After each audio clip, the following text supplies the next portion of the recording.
Hi everyone, want to do a little recipe with you today, something a little bit different from what you would normally see on the Facebook page for the Old Bakery Tea Room.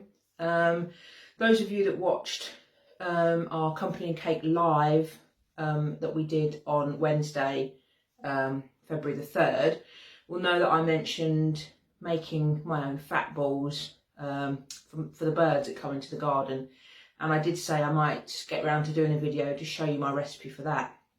And so that's what I thought I'd do today. So going to do a recipe, but obviously a recipe with a difference. This is not something that you can eat. This is something for our feathered friends in the garden. And it's a really, really simple, really straightforward thing. And the birds absolutely love it. And this sort of time of the year when they're getting ready for like the spring and the nesting season, it's a really lovely thing to do. And it helps if you've got stuff that you've got kicking about in your kitchen. It helps sort of use stuff up. This all started when I've been buying fat balls from the pet shop in town, and they'd run out one weekend and they weren't going to get them in for a few days. And I was like, oh, don't worry, I can sort something out. And I looked online and found this recipe, and I'd got some stuff at the bakery because we were in the first lockdown then. This is going back to sort of last March, April time when I first started doing this. And I'd got stuff that was going to go out of date while we were closed in lockdown, and it was a perfect way for me to use it up. And so that's how it all come about. And I've been making them sort of regularly throughout the lockdown. I've still been buying the shop ones, but the birds absolutely love it. They really, really, really go mad for them. And the feeder out there at the minute is empty because the last lot I put out, they just came through like in no time. So I'm going to crack on and make some more. Okay, so here I've got 2 packs of lard. Now you have to use pure fat, and by that I mean fat that is like this, not fat that you've had left over from cooking, so tipped out of your frying pan or out of your meat joint or something. And the reason for that is there's something about leftover cooking fat that can somehow it can get on their feathers and affect how their feathers work and stuff. I don't understand the full technologies of it, but it has to be a pure fat. So something like lard or, for example, suet is ideal. And to be honest, it's not very expensive. You can buy, I think this lard was about 39p from Jack's for 1 block. So it's like 80p for that. And the rest of it that I'm going to use is a lot of leftover stuff. So it's not very expensive to make. This has just come out of the fridge, so it's quite hard at the moment. As you can see, I can only just about make indents in it with my finger. So what I'm going to do to start with is just soften it up ever so slightly in the microwave. So I'm going to give it probably between 30 seconds and a minute, just on probably on a high setting, just to soften it up so it's a bit more pliable.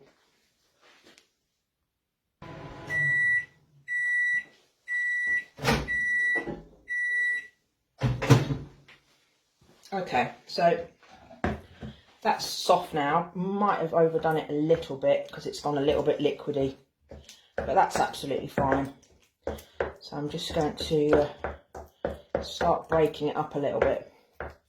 Okay, so that's 2 packs of lard. So that is they're about 250 grams each, but they're slightly over that.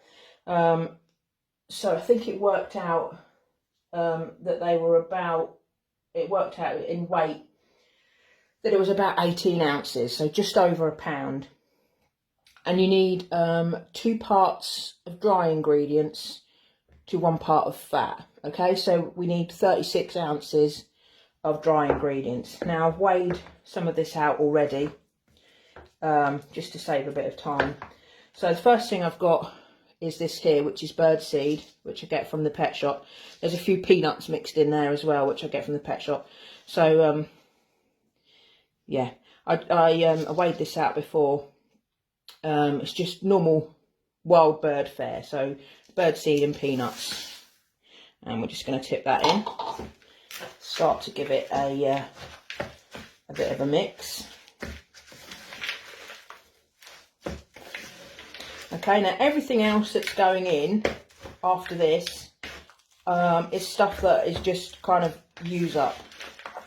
So stuff that I've got kicking around the house, or that I had kicking around the tea room, that basically wanted using up.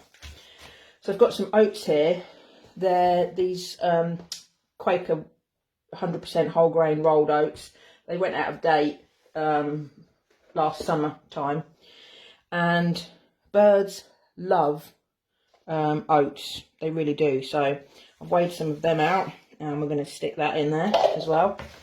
Start mixing that in again. You can see now why it didn't really matter that it had started to go a little bit liquidy, because obviously that's all been absorbed now anyway. And it'll all mix in. Give it a good stir, make sure everything's really evenly mixed in. Now it's already starting to look quite dry, but that's fine, because they want to be quite well set. So we've got scope for some more dry ingredients yet. Okay, so we had some apples on the fruit dish that was starting to, the skins were looking a bit naff and a bit bruised, and I've chopped one of those up and I'm going to put that in. And then we've got a few sultanas here that sort of been kicking around for quite a long time, because we've not been doing a lot of baking at the tea room, obviously, because we've been shut for most of the while. So I'm going to just tip that in.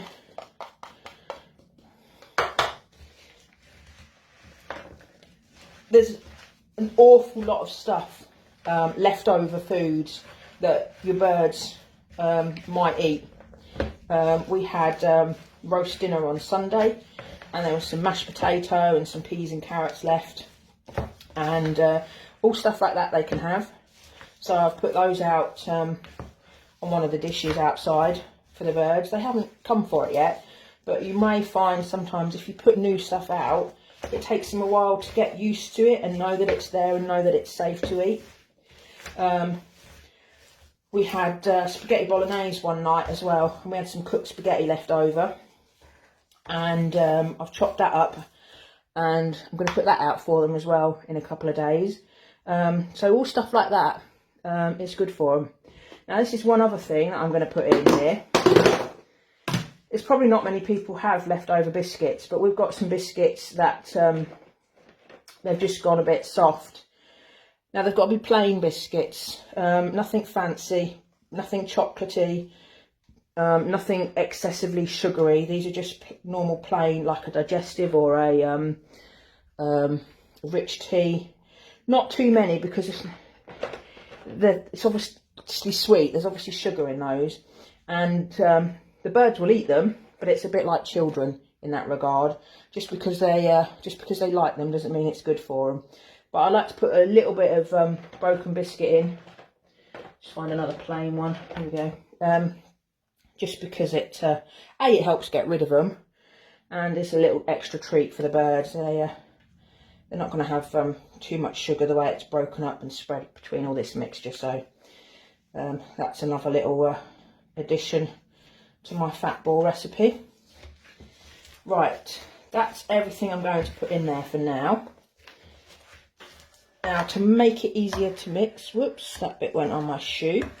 To make it easier to mix, what I'm going to do now is I'm going to put some gloves on and work it together with my hands, because it's a lot easier to work in that way. So I'm just going to pop some gloves on. Okay, got my gloves on. I can really start working this mixture properly now. There we go, get all of that mushed in. Just got myself a couple of sheets of foil ready here as well before I put my gloves on,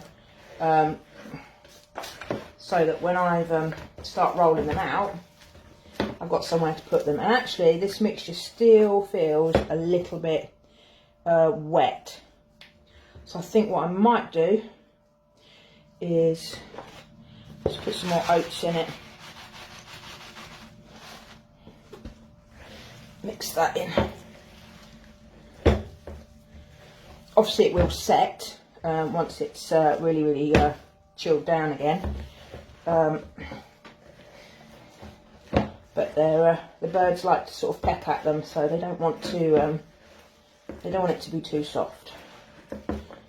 It's still a little bit there.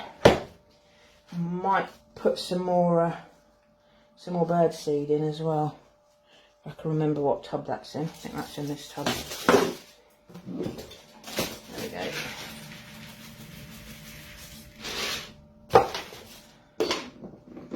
Try not to drop any seeds in my cup of coffee. There we go, that feels a bit better.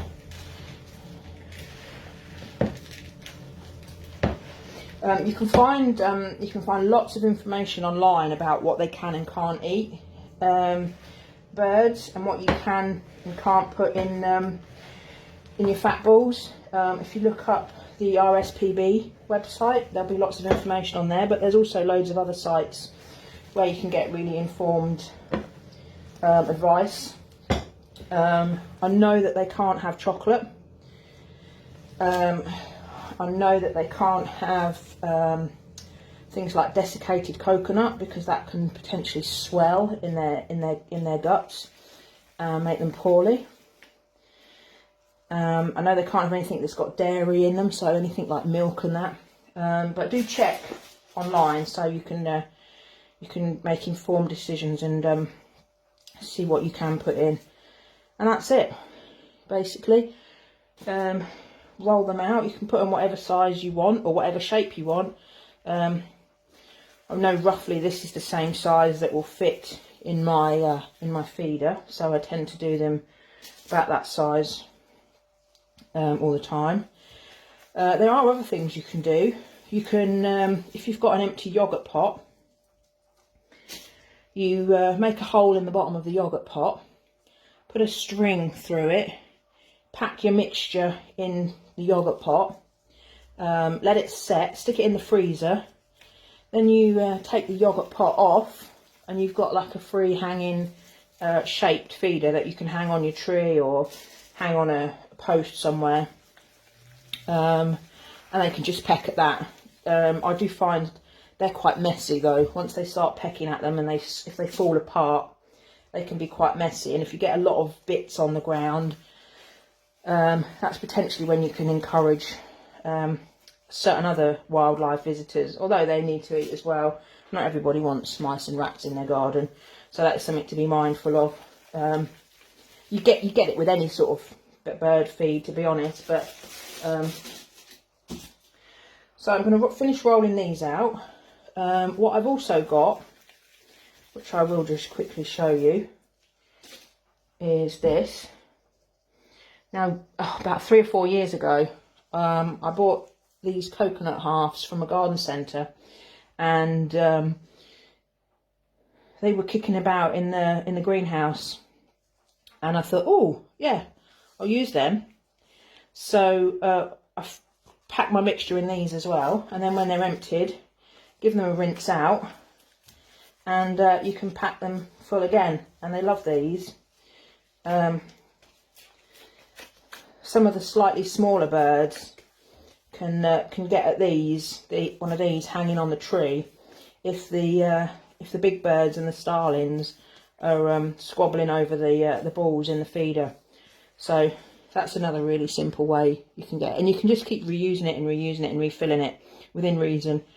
One other thing I will just mention is really important for the birds, and that's hygiene. And that's cleaning your feeders regularly. Like that, I said, I wash that, and once a week, sometimes once a fortnight, I will bring the feeders in, like the one with the peanuts in. If the peanuts haven't gone, I will tip those away, tip them in the brown bin, and then I'll start again with fresh ones. But I wash the feeders in hot water, hot soapy water, and then if you've got some sort of disinfectant or antibacterial or something, use that on it. Make sure it's not going to be harmful for the birds, so if you need to rinse it off afterwards, make sure you do that. But hygiene of your feeders and your feeding stations is really important, because it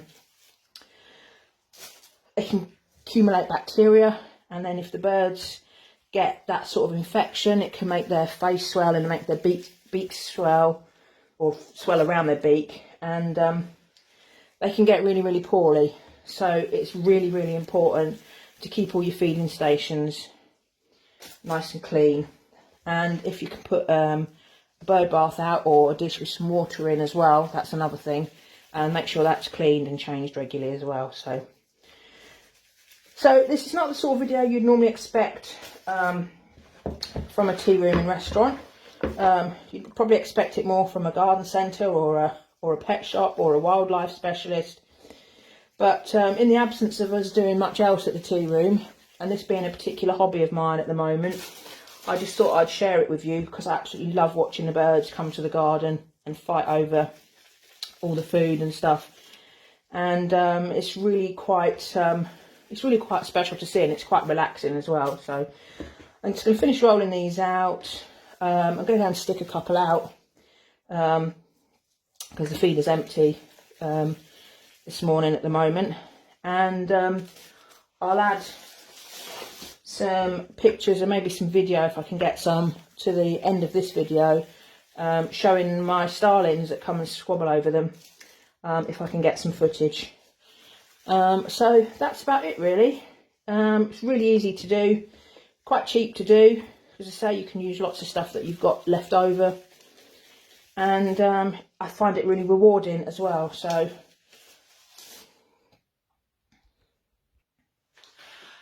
thanks for watching. Hope you enjoyed my recipe with a difference video.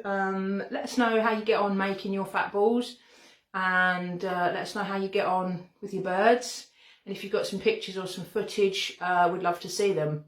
So thanks for watching. In the meantime, you take care and stay safe. Cheers.